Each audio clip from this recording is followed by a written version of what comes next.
देश की दिशा और दशा को अमली जामा पहुंचाने वाले अपने सभी पत्रकार मित्रों का मैं अपनी ओर से, अपने साथियों की ओर से अभिनंदन करता हूं, स्वागत करता हूं। मंत्री बनने के बाद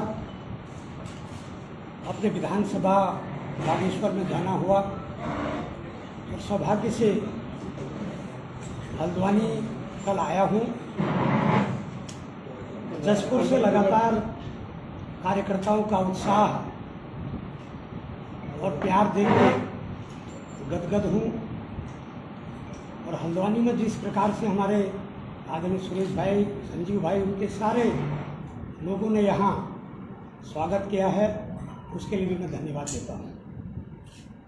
मुझे माननीय मुख्यमंत्री जी द्वारा बहुत महत्वपूर्ण विभाग दिए गए हैं, जिसमें समाज कल्याण विभाग, परिवहन विभाग, लघु और मध्यम उद्योग, खादी ग्रामोद्योग, अल्पसंख्यक कल्याण, छात्र कल्याण, ऐसे महत्वपूर्ण विभाग हैं जिनके द्वारा हम अंतिम छोर पर बैठे हुए दिव्यांग की सेवा कर सकते हैं, वृद्ध की सेवा कर सकते हैं, वृद्धावस्था की सेवा कर सकते हैं और हर वर्ग की इस समाज कल्याण द्वारा हम सेवा कर सकते हैं।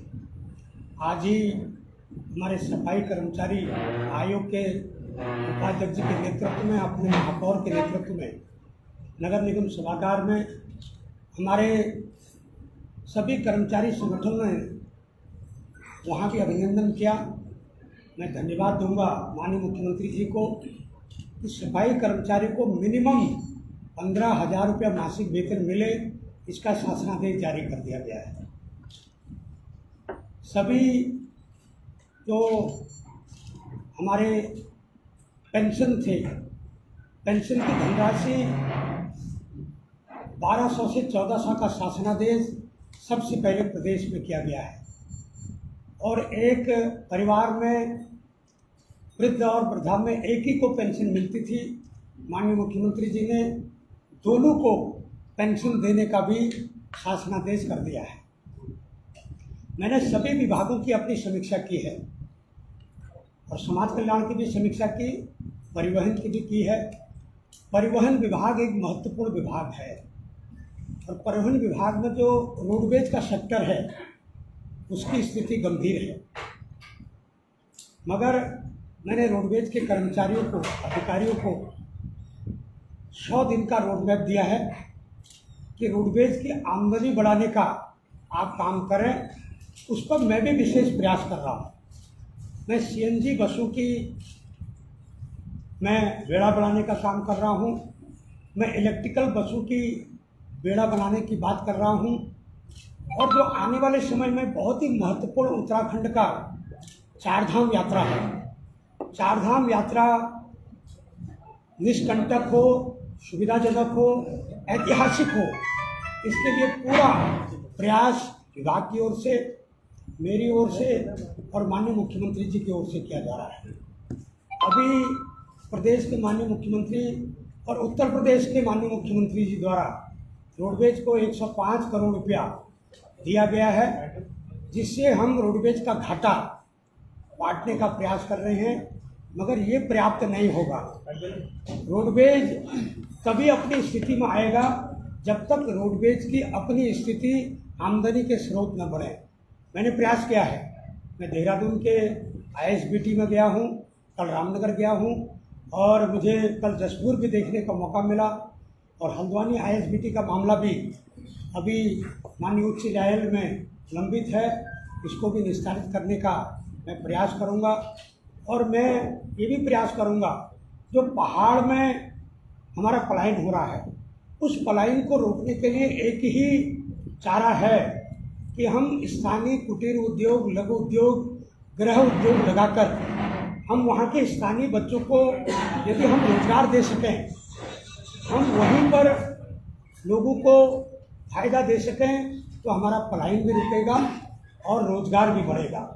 और मैं समझता हूँ कि बीच में पिछली बार एक दाग समाज कल्याण पर लगा, जो छात्रवृत्ति घोटाला के रूप में आया जिससे हमारे 31 और भी सेक्टर समाज कल्याण में हैं वो दबके रह गए। इस बार वो मामला माननीय उच्च न्यायालय में है और मैंने सभी विभागों की समीक्षा की है और उच्च स्तरीय बैठक करके सभी विभागों को एक 100 डेज का मैंने एक रोड मैप तैयार किया है। मैं आपको विश्वास दिलाता हूँ 100 दिन में सभी विभागों में आमूलचूल परिवर्तन आपको देखने को मिलेगा। मंत्री जी अभी 2 दिन पहले उत्तराखंड के कई स्टेशनों को मर्ज किया गया, जैसे काशीपुर, रुड़की। तो लोग कह रहे हैं कि जमीन क्या बेचने की फिराक में है क्या रोडवेज की सरकार? देखिए, ये मेरे भी जब संज्ञान में आया जी, समाचार पत्रों के माध्यम से सुबह ही जी, तो मैंने अधिकारियों से बात करी कि एक कोई उच्च स्तरीय निर्णय अक्टूबर में हुआ था 21 में जी, मगर मैंने अपने अधिकारियों से कहा अगर ये अक्टूबर 1921 में निर्णय हुआ था या तो ये तब लागू हो जाना चाहिए और जब नई सरकार का गठन हुआ है तो अब निर्णय बिना मेरे संज्ञान में लाए हुए, मुख्यमंत्री के संज्ञान में लाए हुए चिंताजनक का विषय है और बिना किसी राजनीतिक दबाव मैंने 2 घंटे के अंदर इस आदेश को स्थगित कर दिया और आने वाले समय में जो भी निर्णय होगा वो जनता के हित में होगा। हम रोडवेज को और डिपो को बढ़ाने का काम करेंगे, कम करने का काम नहीं करेंगे। तो यथावत रहेगा सर? बिल्कुल यथावत रहेगा। देखिए, बहुत बड़ी खुशखबरी। समाज कल्याण विभाग में बहुत महत्वपूर्ण महकमा है, जैसा आप भी बोल रहे हैं और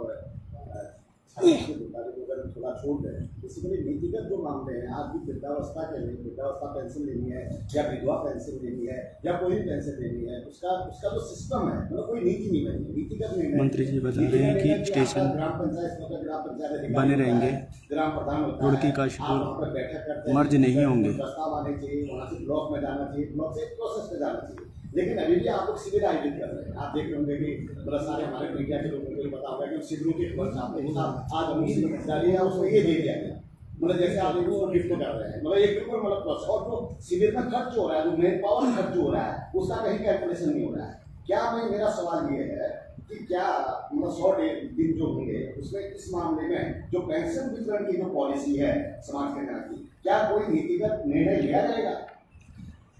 पेंशन वितरण के लिए हमने निर्णय लिया है कि हम 1 तारीख को 1 क्लिक से पूरे प्रदेश को लाभार्थियों में 1 क्लिक से समस्त लोगों को हम पेंशन पहुंचाने के काम। नहीं, वो तो पेंशन दे देंगे आप जी। मेरा सवाल ये है कि मैं आपके सवाल से समझ रहा हूँ।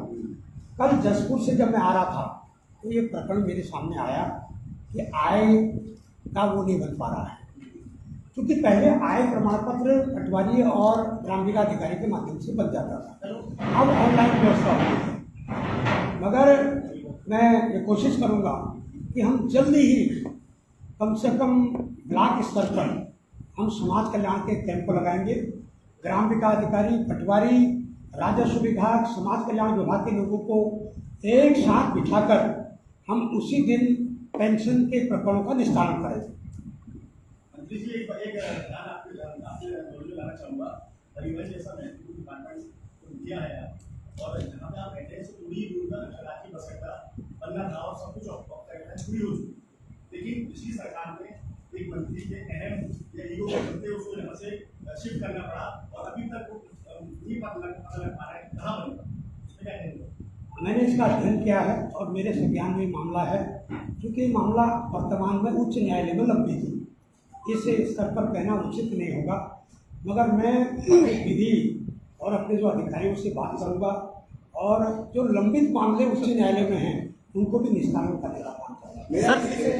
सर दिन में वॉल्वो सुविधा नहीं है देहरादून के लिए।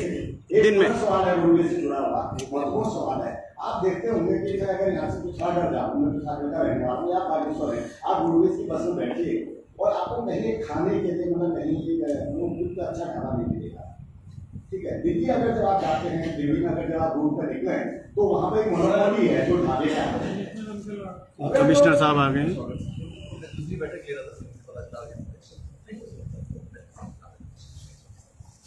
गुलदस्ता जो अगर आप देखेंगे कि मतलब जब दिल्ली मतलब जाएंगे वहां पर आप लोगों ने कुछ ढाबे रोडवेज में वो कर रखे हैं। आप रोडवेज को घाटे से उगारने की बात तो कर रहे हैं, लेकिन जो बुनियादी चीजें हैं कि मतलब आपके बहुत अच्छे होटल हो, अच्छी बसा हो, उनका एक टाइम हो, रोडवेज के अच्छे स्टेशन हो, हम आज भी जो है मतलब यूपी की स्थिति हम उसी स्थिति पे है।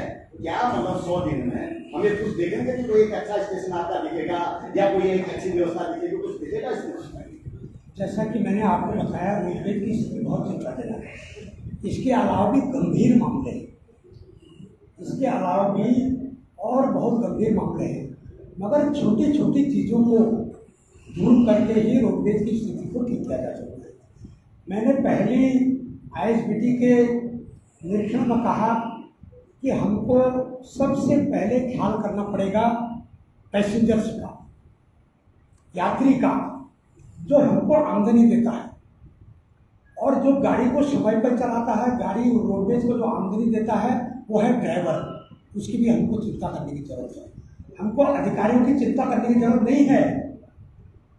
हमको इन छोटे छोटे लीकेज को कम करके आने वाले समय में जो मैंने रोड मैप बनाया है, आपको उसमें आमूलचूल परिवर्तन दिखेगा।